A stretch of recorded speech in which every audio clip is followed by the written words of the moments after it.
Le monde du vivant a su répondre à de nombreuses problématiques au cours de son évolution, et notamment les animaux qui se sont adaptés à leurs conditions de proie et de prédateurs, avec souvent la même stratégie, se camoufler. L'homme appartenant au règne animal, il n'échappe pas à ce besoin. Pour le survivaliste, qu'il soit chasseur, pêcheur ou combattant, militaire, airsofter, etc., le camouflage est un sujet à maîtriser pour pouvoir surprendre son gibier, l'ennemi, ou à l'inverse, se soustraire aux coups adverses. Que ce soit en milieu urbain ou naturel, un acronyme mémotechnique résume les différents points à prendre en compte et ou à supprimer pour se camoufler efficacement, Fomek-Blot.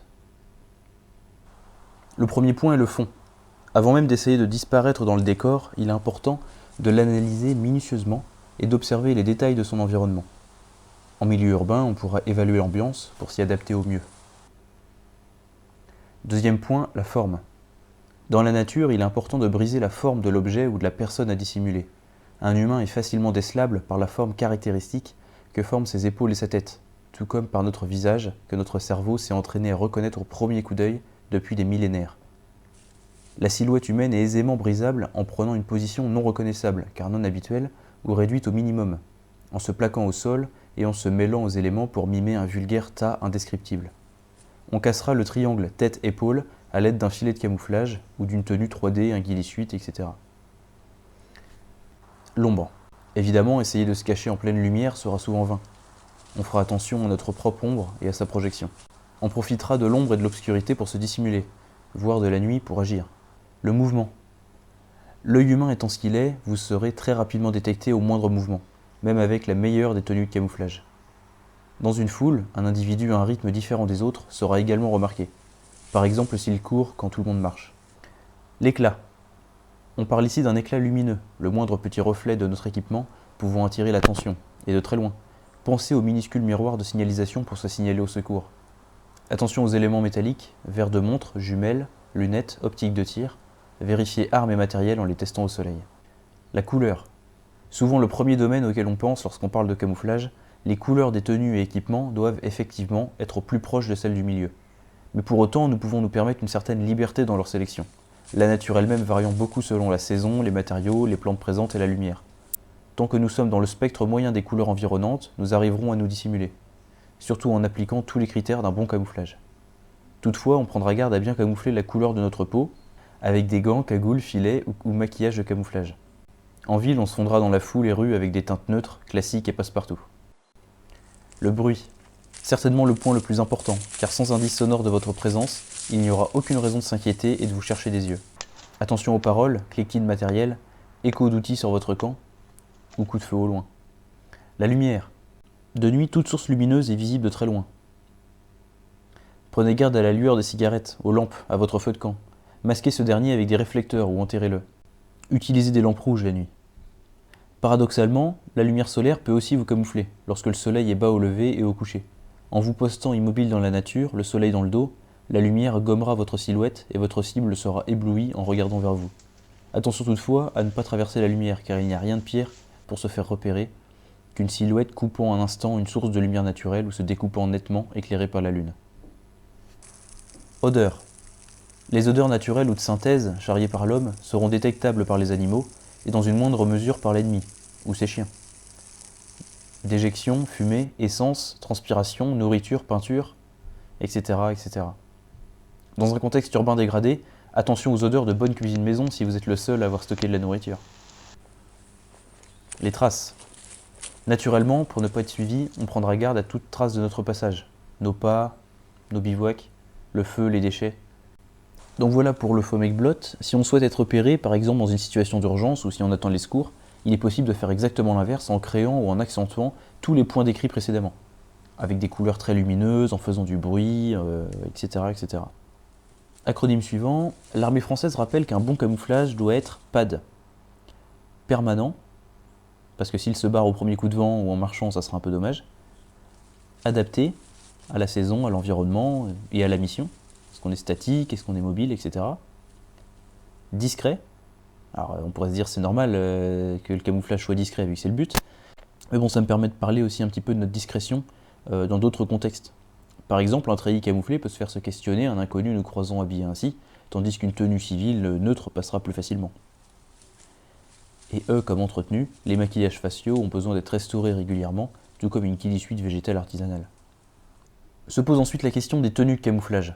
Sans parler de conception ou de fabrication, surplus militaire, tenue civile de chasse, etc., la pertinence du port de camouflage est souvent débattue chez nous.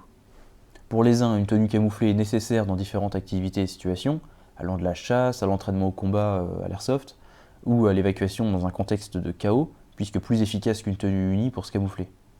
Mais pour les autres, le port d'une tenue militaire ne sera synonyme que de confusion avec un groupe paramilitaire, ou nous faisant passer pour quelqu'un de menaçant, que les autorités seront tentées de contrôler. Elle pourra même prouver notre préparation aux événements et donc nous transformer en cible lorsqu'un effondrement surviendra. Pour ma part, je me situe entre ces deux visions. Il m'arrive d'en utiliser pour certaines activités, ou comme beaucoup de monde, de parfois porter des treillis sur le terrain, plus pour leur praticité et leur robustesse que dans un but de discrétion. Mais effectivement, dans un contexte dégradé, par exemple de guerre civile, je réfléchirai à 2 fois avant de revêtir délibérément un uniforme de combattant, régulier ou non. Je le conseille souvent, je privilégierai une tenue civile composée de plusieurs teintes neutres, en fonction du milieu, du noir, du gris en ville, du kaki marron coyote en forêt, etc. Ce choix permet tout de même un bon camouflage. N'oublions pas que le soldat français est resté en camouflage monochrome kaki jusque dans les années 90, et que l'autrichien ou israélien le sont toujours actuellement, par exemple. Bref, on peut classer les camouflages existants en plusieurs catégories.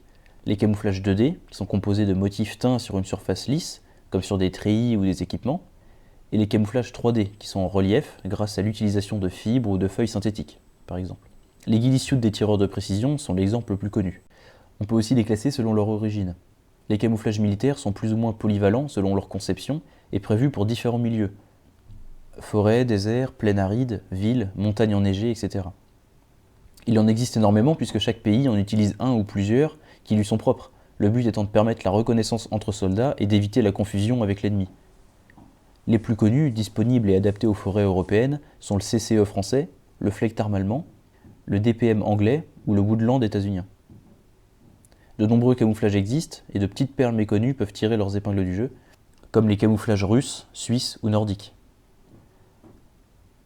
De nouvelles générations de motifs arrivent depuis quelques années proposées par des entreprises, à la fois aux armées et aux civils, comme les Atax, Pencot, Multicam, Cryptek, etc. Entre les motifs attache, coup de pinceau, à poids, traînés, fondus, digitaux, etc., à chacun de trouver le plus adapté à son environnement, à ses goûts et à ses besoins. Les camouflages de chasse, 100% civils, sont très efficaces et ne font pas militaire, mais sont parfois moins polyvalents puisqu'adaptés à un terrain précis lors d'une saison donnée. Les impressions sont réalistes et reproduisent des plantes, branches et feuilles. De nombreuses marques proposent leur propre version de camouflage pour forêts de feuillus, en automne, en été, pour les marais, etc. De plus en plus, on voit apparaître des motifs inspirés du monde militaire, attaches ou à motifs plus abstraits. Enfin, je tiens à partager avec vous quelques astuces concernant les tenues. Tout d'abord, n'hésitez pas à panacher votre tenue avec un pantalon et une veste différents. En plus de littéralement vous couper en deux et donc briser encore plus votre silhouette humaine, cela vous permettra d'encore mieux adapter votre tenue à l'environnement et à la saison. Par exemple, un bas blanc et un haut en camouflage de chasse dans une forêt enneigée, ou un bas coyote avec un haut kaki. Seconde astuce, certains camouflages sont détournables de leur destination première. Ainsi, un camouflage désert teinté de coyote, sable et brun pourrait convenir dans une zone verte l'été, l'herbe étant brûlée par la chaleur, ou en automne dans les feuilles mortes. Donc voilà pour cette petite initiation sur le monde des camouflages, j'espère que ça vous aura intéressé. Si vous avez des questions ou si vous avez envie d'aborder des points dont je n'ai pas parlé dans cette vidéo, n'hésitez pas, les commentaires sont faits pour ça. Et sur ce, je vous dis à très bientôt et merci d'avoir regardé. Salut!